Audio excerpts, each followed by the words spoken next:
Hi friends, good morning. आपला daily mini blogs आपले आता 80पर्यंत ब्लॉग्स येईलेत आणि त्याच्यामुळं मी आज आवरून घेतलं. कपाट खूप जास्त मेस झालेला होता. कुठे काय काय कपडे ठेवले होते आणि मी त्याच्या आवरलंच नव्हतं, कपाटाकडे लक्षच दिलं नव्हतं. मग आवरून वगैरे घेतलं, सर्व घड्या वगैरे घातल्या आणि आता हे घातलं ना, हे फक्त 2 ते 3 दिवस एकदम असे राहणार आणि ती चौथ्या दिवशी ते व्हायचा तेवढाच राडा होणार कपाटात. तुमच्यासोबत असं होतं का? आणि एवढे सारे कपडे पण मला टाईमाला एक कपडे सापडत नाहीत, की असं गोष्ट होती की मला कपडेच नाहीत असं होतं. आणि त्यानंतर मी सायडर मेकअपसाठी गेलते. हा मेकअप कसा झाला आहे मला कमेंट्समध्ये नक्की सांगा. तिथून वगैरे सर्व माझं व्हॅनिटी वगैरे आवरून मी घरी आल्यानंतर थोडंसं काम होतं ते पण करून वगैरे घेतलं आणि संध्याकाळी जेवण वगैरे केलं.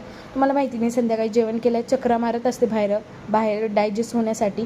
आणि मग ते आमच्या गल्लीत मंदिर आहे महाकालचं, रोज 9:30 वाजता आरती असते आणि मी पहिल्या आरतीला जात होते, पण अशात मी गेले नव्हते, काही प्रॉब्लेम्स वगैरे होते त्यामुळे.